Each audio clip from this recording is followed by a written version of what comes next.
If you feel confused and overwhelmed by all the different yarn numbers, yarn names, yarn weights, and yarn sizes that yarn is made in, then this is really going to help explain the US classification system.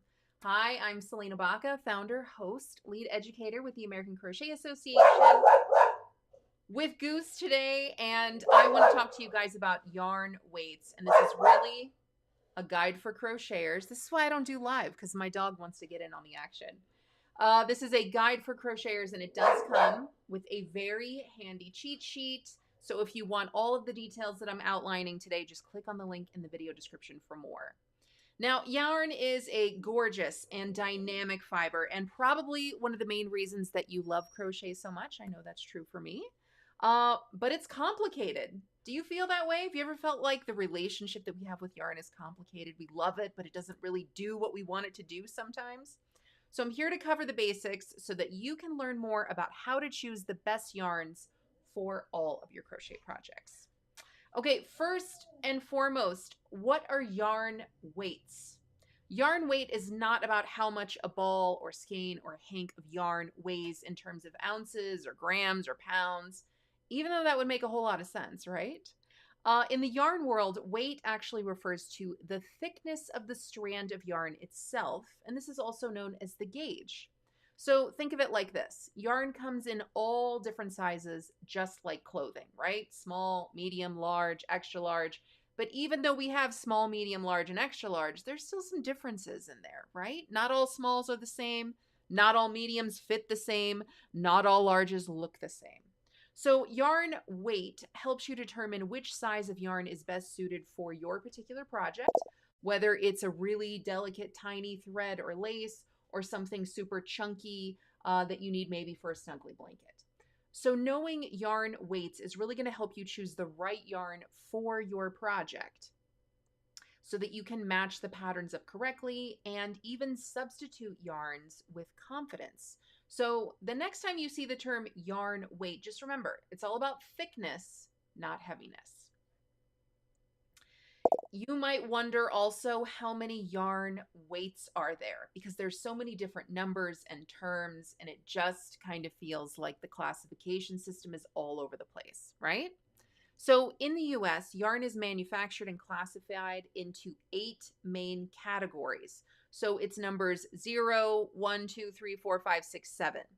The weight 0, that's the smallest in terms of size, and it does also include crochet thread. So that's what we're talking about in terms of size, right? Weight 7 in this classification is the largest in terms of size, and I've shared a picture right here just because I really wanted you to see a difference of that yarn weight 0, that lace or that thread, in comparison to even a 7, which is a jumbo. So this is a really good picture if you really want to see a difference. Now, how is yarn weight classified, and who's out here doing this classification? Yarn is classified into weight category based on how many single crochet stitches can be crocheted into a 4-inch space of fabric. Now, whenever we're looking at a yarn label, we often see this. We often see so many single crochet stitches, so many crochet rows for this particular yarn. So that's kind of the gauge for it. Now, these categories are guidelines that have been outlined by the Craft Yarn Council, and it does reflect information collected and shared by industry leaders like yarn manufacturers. Wraps per inch, or WPI, is another popular method for classifying yarn by weight. So what this means is the number of times a strand of yarn can be wrapped into a 1-inch space. And really, that's just kind of a quick way to determine the weight classification and type. So here, this picture that you see is a really fancy, that I got on Etsy, WPI tool, a wrap per inch tool. And you can see that I've taken a yarn and I've wrapped it around the space provided for measurement. So however many times it wraps, that's going to determine the weight of this yarn.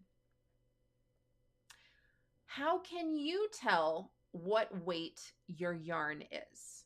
Okay, so yarn labels are on almost every unit of yarn, no matter where you see them, and they're all going to look different. They're all going to have different information. But a yarn label is typically going to include the weight category, and if it's here in America, it's probably going to give you a number, and that's the 0 through 7 classification. And it may also give you a name that further defines that yarn weight classification. So it's going to say something like lace, super fine, or fine. So a yarn label may also include the type or the subcategory too, like sock, baby, DK. I know I'm giving you a lot of numbers and a lot of names. It's going to make sense in a minute when we look at the chart, but I'm really just here breaking down all the different terms. So in this picture right here, it is a Lion Brand yarn label.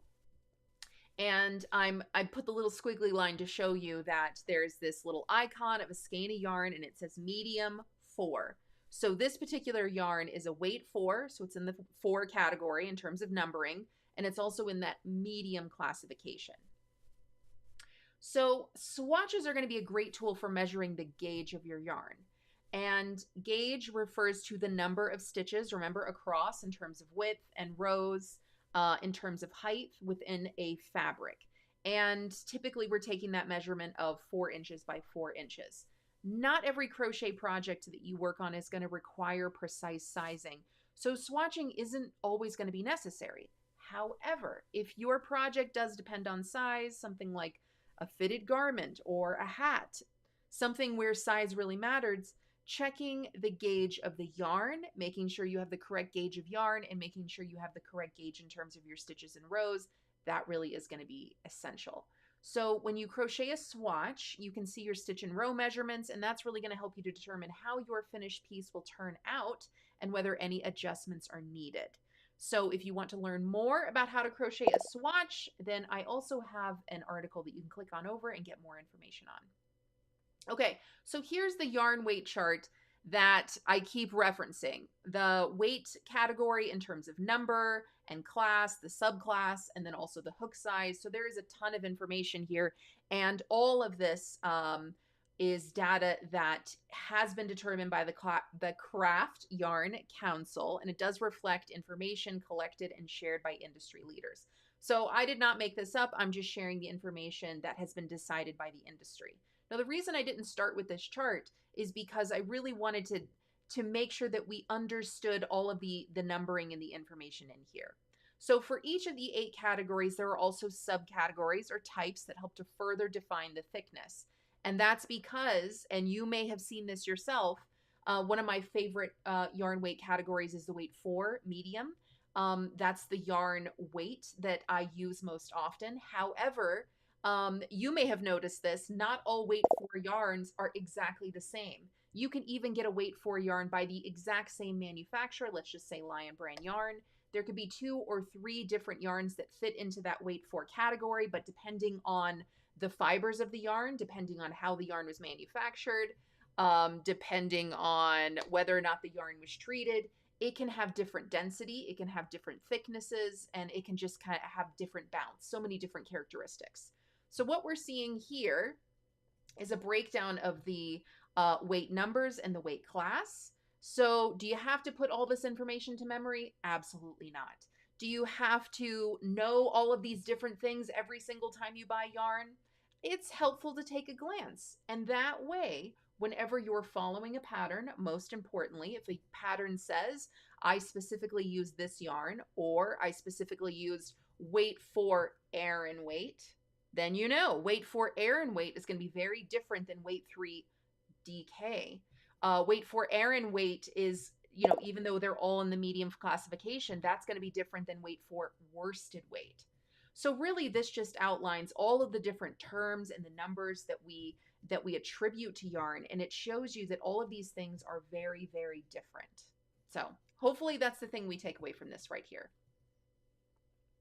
Now, after looking at all of this, I know that I've already given some hints and some indicators. Does yarn weight matter? Yeah and no. So if the size of your project matters, the size of your fiber is going to matter too. The weight or size of a yarn will determine the size of the stitches you crochet and the fabric that you made. So as you can see from that yarn weight classification chart that we just kind of glanced at, there are 3 types of weight for medium yarn: worsted, Afghan, Aran.